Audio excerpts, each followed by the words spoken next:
Si tu veux mieux comprendre les dernières évolutions des planches de Wingfoil, reste avec nous, pose-toi quelques minutes et regarde la suite de la vidéo.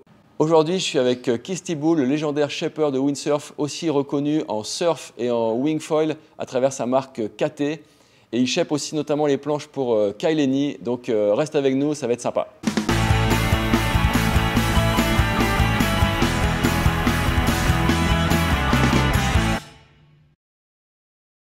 Salut les copains, donc aujourd'hui je change un petit peu de format puisque j'ai la chance d'être reçu par Keith Thibault. Salut Keith. Donc aujourd'hui on va parler de shape de planches de wingfoil et je ne pouvais pas résister à partager notre discussion avec vous. Pour vous faire une petite intro, Keith Thibault c'est avant tout un wave rider en windsurf de très haut niveau qui a cofondé la marque Quattro, une marque de windsurf légendaire ici à Hawaï, et dont il shape les planches depuis quasiment 30 ans, 25-30 ans. Ouais. Et puis depuis quelques années, Keith s'est aussi diversifié dans le surf avec sa marque KT en wingfoil, et il y a aussi quelques planches de kite. Et donc, comme je le disais en intro, Kai Lenny ride ses planches, donc c'est aussi une certaine forme de reconnaissance. Je dis pas de bêtises là, Keith, on est d'accord? On est d'accord, mais je peux dire que ça fait presque, je crois que c'est 8 ans que je travaille avec Kai sur les planches de foil. Alors on a commencé avec les planches à la rame et ensuite tu vois rame, tracté, prone et après wing. Ça fait un moment que je travaille sur les planches de foil en général. Ok. Et tu as aussi des surfeurs de WSL non, qui ride tes surfs? L'année dernière, on a eu Michael DeVault sur le WSL. Il n'a pas duré, mais là, il est presque, il s'est requalifié pour l'année prochaine. Génial. Ouais, ça, c'est une belle reconnaissance aussi pour les shapes. Le surf, c'est ma passion. Cool. En tout cas, vraiment, merci de me recevoir et puis d'accepter de discuter de tout ça, des shapes et de livrer tes secrets avec moi et puis ma communauté. C'est vraiment trop cool. Et en fait, pour commencer, moi, vraiment sur le wingfoil, ce dont je voulais parler avec toi, c'est en fait, en wingfoil, on parle beaucoup des foils, on parle beaucoup des wings, et des fois, on parle un petit peu moins des planches, alors que pourtant, c'est sans doute assez important. Et donc, je voulais avoir un peu ton avis, ton ressenti là-dessus sur l'importance de la planche en wingfoil. Je crois qu'au début, on pensait que la planche n'avait pas trop d'importance. C'était juste un plateforme pour mettre tes pieds et tu avais le wing et le foil en dessous qui était plus important. Mais depuis un moment, on travaille sur les planches parce qu'on a vraiment vu que c'est pas vrai, que la planche est très importante. Que ça part vite au planning, que ça décolle de l'eau vite, quand tu tapes l'eau, ça rebondit vite, que c'est stable quand tu te mets dessus, que quand tu voles, c'est plat. Alors, il y a plein de points et que, en fait, aussi, quand tu vas contre le vent ou à travers du vent, que c'est plat, ça bouge pas trop. Ah ouais, c'est l'aéro, quoi. Ouais, l'aéro, exact. Ouais. So, on travaille sur tout ça maintenant. C'est très, très important. Ok, et alors, c'est une question un petit peu basique, mais quand on parle de planche, en fait, souvent, on parle avant tout de volume. Enfin, c'est comme ça que c'est parti. Est-ce que pour toi, en wingfoil, le volume, c'est ce qui définit le mieux la planche? Je crois qu'il faut partir du volume. C'est important. Parce qu'il faut voir plus ou moins le volume que tu veux ou que tu es capable à utiliser, ou le volume qui est le volume, comment dire, your Achilles tendis, où c'est un peu trop, mais pas assez, et tu es sur l'eau et ça bouge trop, il y a un volume qui ne va pas bien. Oui. Alors, volume, c'est le plus important. Après, il faut voir la longueur, tu vois, la largeur, qui est important aussi. Mais de partir plutôt sur le volume, et après, ces autres contraintes te guident dans une direction ou une autre. Et toi, quand tu regardes une planche de wing, les tiennes ou celles des autres, je sais pas, qu'est-ce que tu regardes en premier sur la planche? La forme sur le côté. Ok, les rails? Le profil, c'est ça. Ok. Ouais, j'aime bien regarder le profil pour voir un peu, tu vois, pour moi, ce que je pensais ou les autres. Comment ça va planer, comment ça va décoller de l'eau, tu vois, le scoop au nez, tout ça, c'est important. Donc c'est ça pour toi les éléments importants dans le shape, c'est du coup volume on va dire en 1 parce que c'est la taille de planche que tu es capable de rider ou que tu peux voilà. Oui. Et après le rapport entre les longueur largeur et tout de suite derrière vraiment la forme des rails et le rocker quoi. Là, le rocker, le profil, tout en fait. Ouais. Même le outline, c'est important. Ça joue tous ensemble. C'est hyper. Mais moi, comme shaper, je regarde tout ça de toute façon. C'est important. Tu vois, le scoop avec le outline et le rocker, ça joue tous ensemble. C'est hyper important. Et c'est pas facile. Et non, c'est sûr, hein, c'est sûr. De scanner une planche, on n'a pas tous l'œil bionique. Ouais. Je pense qu'il y a eu pas mal de boulot aussi dès le début, et sur le rapport longueur-largeur, et notamment pour les planches, des fois pour les gens qui débutent ou qui naviguent dans le petit temps, ou en fait à un moment on est parti sur des planches relativement larges et courtes pour la stabilité. Après, peut-être qu'on s'est rendu compte qu'il y avait aussi des inconvénients. Ouais, je suis d'accord. Toi, du coup, avec KT, t'en es où par rapport à ça? En fait, la plupart du marché au début, c'était tu vas court, avec du volume. Mais moi, je vais dans l'inverse. Pas beaucoup plus long, mais je vais plus long, un peu moins large. Et en fait, on met les boîtiers plus à l'avant. So it's like more forward configuration comme Armstrong et tout le monde. Et moi, je trouve que ça marche bien parce que ça te donne un peu de longueur pour partir au planning. Après, nous, on a le Ginsu concept avec le coupe sur le carène qui t'aide à partir plus vite. Le forward boxes, ça t'aide à être plus à l'avant de la planche. Et pour le pumping, il y a moins de balancier, de swing weight. Ouais, swing weight, balancier, exact. Ouais. Et à l'arrière, ça te gêne pas. Mais ça te permet d'avoir une planche plus longue qui part plus vite au planning. Et en fait, tu n'as pas besoin d'être aussi large aussi, qui peut te gêner quand tu veux tourner dans l'air. Okay. C'est de trouver le bon longueur, largeur avec le scoop et le carène qu'on fait. So. Et aussi, on travaille sur des planches assez longues maintenant pour faire du downwind SUP. Alors, il y a un peu de ça qui joue dans la gamme aussi, qui va jouer dans la gamme. Et donc, tu parlais de position des boîtiers. Ouais. J'ai remarqué sur vos planches que en fait, la position du boîtier, selon la taille de la planche, selon sa longueur ou son volume, le boîtier n'est pas toujours à la même distance de l'arrière de la planche. Non. En fait, le plus long, ça va plus à l'avant.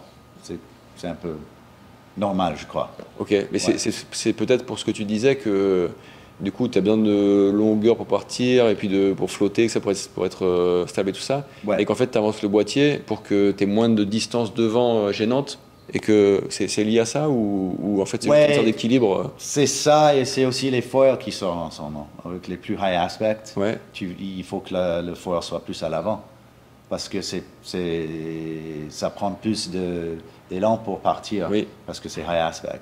Alors c'est un peu ça aussi qui joue sur les nouvelles gammes et où ils vont. Ça, d'accord. Tu comprends un peu oui, non, je comprends. Ne serait-ce que, de toute façon, déjà avec les foils aspect, quand il y a une corde plus petite, le centre de poussée, il n'est pas au même endroit que la même aile qui vient sur le même fuselage et qui fait le double de corde. Donc le centre de poussée, il n'est pas au même endroit. Ouais, c'est ça. Et du coup, dans la marque KT, tu as au moins 2 gammes de planches pour le wingfoil. Oui. Donc avec les Ginsu d'un côté et puis les Drifters de l'autre. Ouais. Et alors du coup, est-ce qu'ils répondent pour un public différent, qui a des charges différentes? Comment ça... Ouais, je crois que le Drifter, c'est beginner to advanced. Les tailles plus grosses, c'est plus beginner pour commencer. Après les tailles, tu vois, qui sont plus petits, c'est intermediate, advanced. Après, il y a les petites tailles qui c'est pour quand il y a beaucoup de vent, pour le advanced. Et les petites tailles aussi, tu peux faire du prone foil avec. Alors, on essaye d'avoir des gammes qui sont plus simples. C'est large, mais c'est simple. C'est une gamme pour du prone à wing. Et avec le Ginsu concept, c'est du prone à wing aussi. Tu peux faire du wing avec les petites tailles et du prone. Les plus grosses tailles, c'est plutôt du wing. Et c'est plutôt, le Ginsu, c'est plutôt pour le Intermediate Advanced. Ok. Pour des petites gabarits, tu peux utiliser les planches avec plus de volume pour commencer aussi. C'est juste, il faut s'habituer à que la planche se comporte un peu différemment. C'est tout. Et si tu as l'habitude d'avoir une planche qui flotte comme ça, la Ginsu flotte comme ça, c'est pas que c'est mauvais ou pas, c'est juste différent, il faut s'habituer. Ouais, c'est sûr. Moi, je trouve que ça part plus vite au planning, ça décolle de l'eau plus vite. Et c'est important ça, moi, je trouve. Et du coup, donc avec cette Ginsu, tu as apporté une innovation, en tout cas quelque chose qui n'existait pas avant, qu'on n'avait pas vu avant, c'est le step bottom, donc le décrochement dans la carène. Sur l'arrière, donc qui inclut les boîtiers de foil. C'est pas derrière le boîtier de foil, c'est vraiment c'est un inclus. Comment c'est arrivé? Qu'est-ce que vous cherchiez? Est-ce que vous avez été surpris? Parle-moi de ça. En fait, on a comme ça. Il y a Elliot Lebeau, c'est un ancien kiter, windsurfer et maintenant winger. Il est venu me parler d'une idée qu'il avait. Et il est venu avec cette idée. Et l'idée, c'était juste d'être plus près du foil parce que c'est moins épais. Était plus près pour que la planche soit plus sensible, pour que ça tourne plus vite, qu'il sent le foil plus. Et la première fois qu'on a été dans l'eau, moi j'ai essayé la première fois et directement on a trouvé que ça décrochait de l'eau beaucoup plus vite. Et alors on a dit, bon, déjà c'est plus sensible. Et ça décroche de l'eau. Alors on s'est dit c'est une bonne idée. Alors on a travaillé sur ça pendant 1 an et demi, en cachant et tout ça, à la plage. Et ouais, et j'ai donné à Kai pour tester, il était bien impressionné. Alors on a décidé de suivre et de faire une gamme comme ça. Et on a le patent aussi, en Europe et aux États-Unis.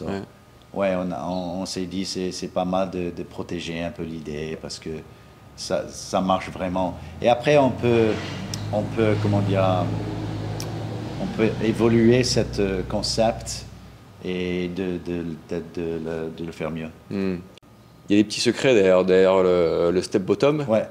Parce que moi, j'ai pas l'œil bionique comme toi, mais en fait, ça permet aussi d'avoir plusieurs lignes de rocker. Enfin, c'est pas juste un décrochement, ça permet de mettre plus de courbes dans le rocker, non?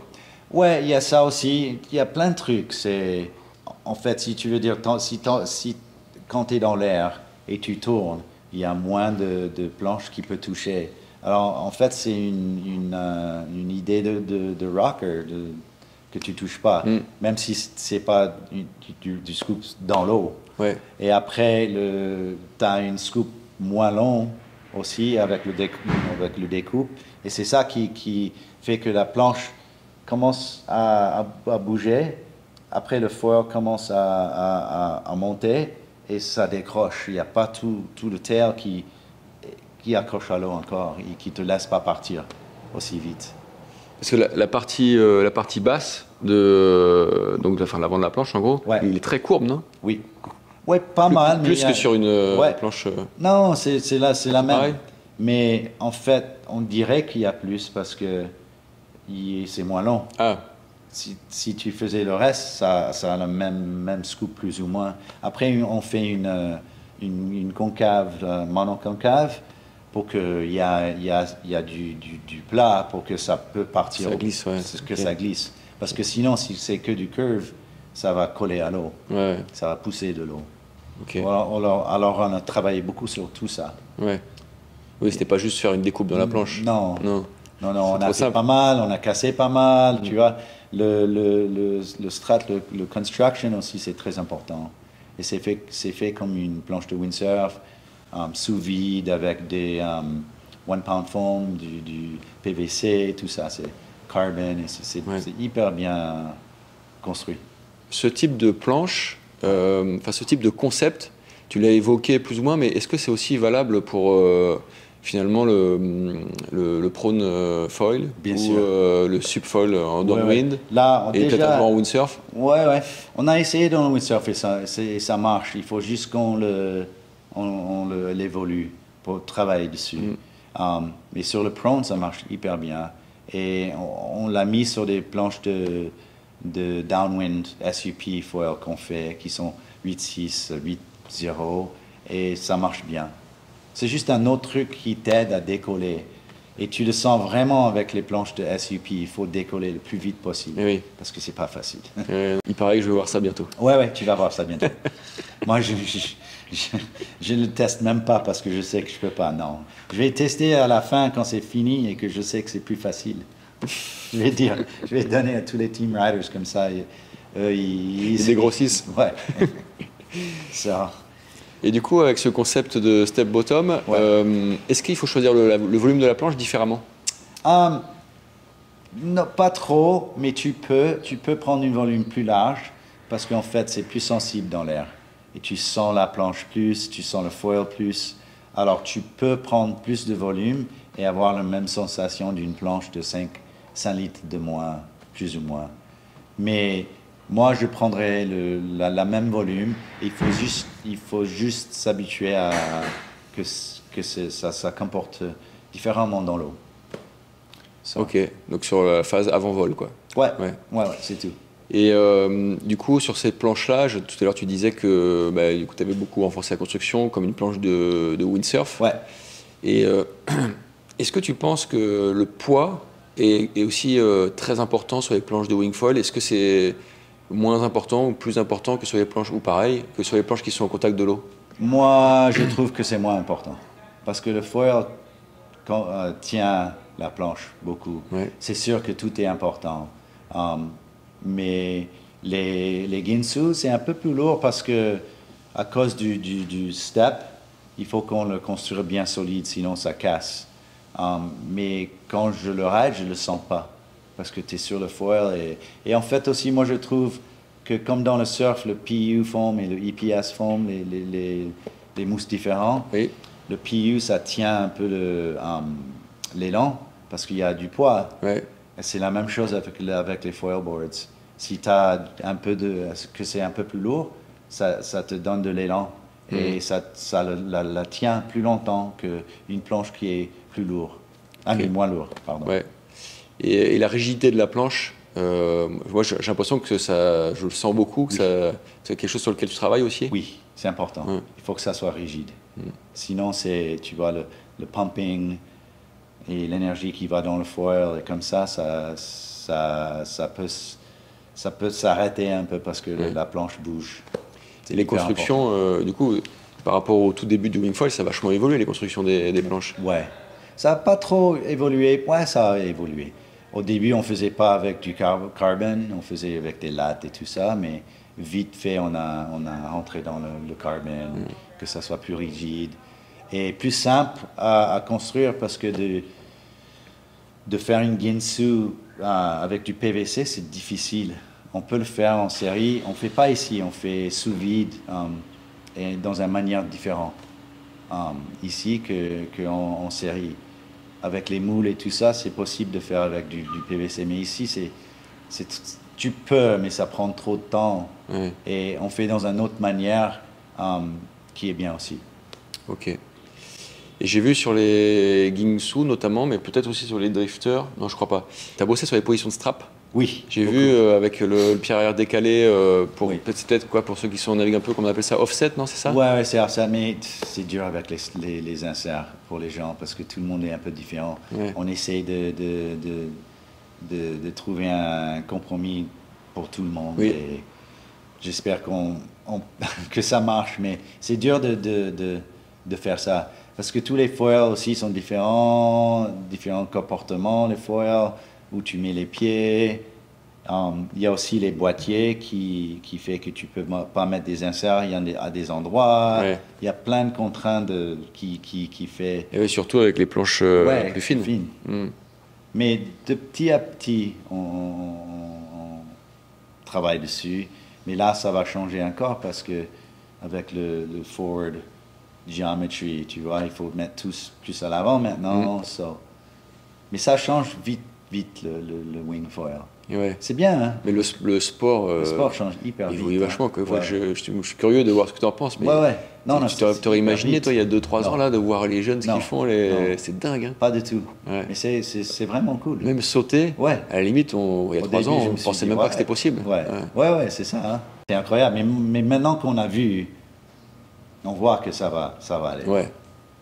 Tu penses que ça va continuer dans l'extrême comme ça, les sauts, que, les vagues et tout? Ouais, on est vraiment juste au début du shape pour les foils, pour les boards, pour les ailes, tout ça, ça va changer beaucoup.